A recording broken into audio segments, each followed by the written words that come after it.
Hey, Nicole Norwood back here with you for some more tea time, talking about the entertainment business, how I got started, and hopefully some things I can share with you that might help you as you proceed along your journey. So, I started out talking about really generally how I got into the business, and now I'll talk a little bit about really where I started when I moved out here, which was in the agency world, working as an assistant for some television lit agents. And my first job was at the Gersh agency.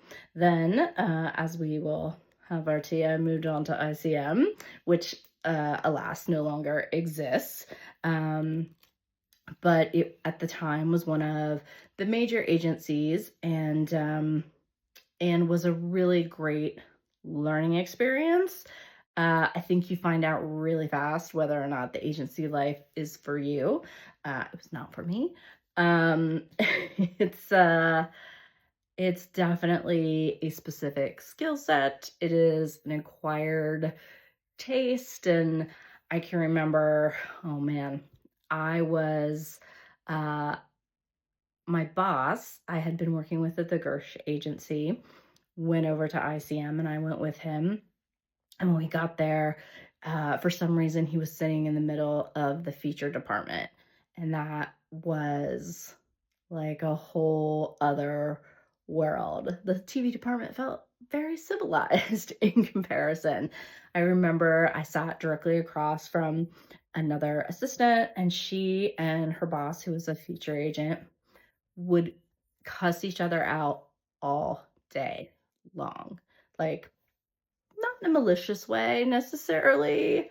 I guess it was their way of communicating, but for someone who was fairly fresh off the boat into this crazy world, who was sitting there at this new job, in this new environment, just listening to these two people call each other names and scream at each other all day long, it was a little unsettling. It was a little odd. And I kept wondering, oh my gosh, is this what the business is? Is this what I signed up for? Um, and granted, I think that was a little bit of a different time when maybe bad behavior was more accepted. At least I hope that's the case. But it definitely helps you develop a thick skin, um, and really to put some of the chaos aside and be able to focus on what it is you want to do, your work, and figuring out what it is you want to do next. So, what I loved about the agency business, and I would recommend to anyone who's just getting their start and trying to get their sea legs, is that it gives you an incredible opportunity to get to know the lay of the land, to learn all of the executives, whether those are feature executives or television executives. You'll really understand who is where, what they do, a little bit about what their taste is. Um, and then you'll also start to get to know your boss's roster of clients and your agency's roster of clients, which is, again, an unbelievably helpful skill, no matter where you end up, because as an executive, you're gonna hopefully hire those people one day. As a writer, they'll be your friends and colleagues.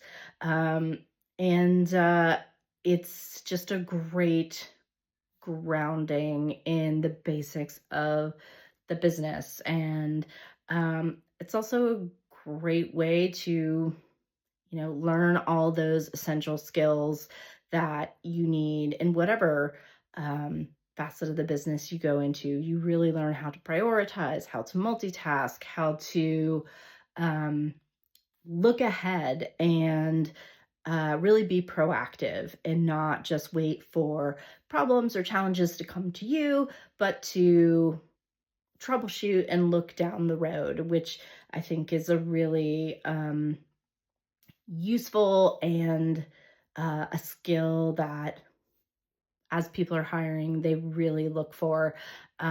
and the people they're bringing onto their teams, because ultimately it's helpful to them and makes their job easier, um, which is always something you want to aim for. So, highly recommend time at the agency business. I know a lot of colleagues of mine started there, and it's changed a lot. Obviously, a lot of the agencies that were around 30 years ago now, in my case, no longer exist. But there's obviously a new generation of agents and managers, um, who are just as passionate about their clients, about the business, um, and about helping people succeed. So, um, that's my thought on the agency business. I hope you found it helpful, and we'll be back next time with some more dish. Thanks so much.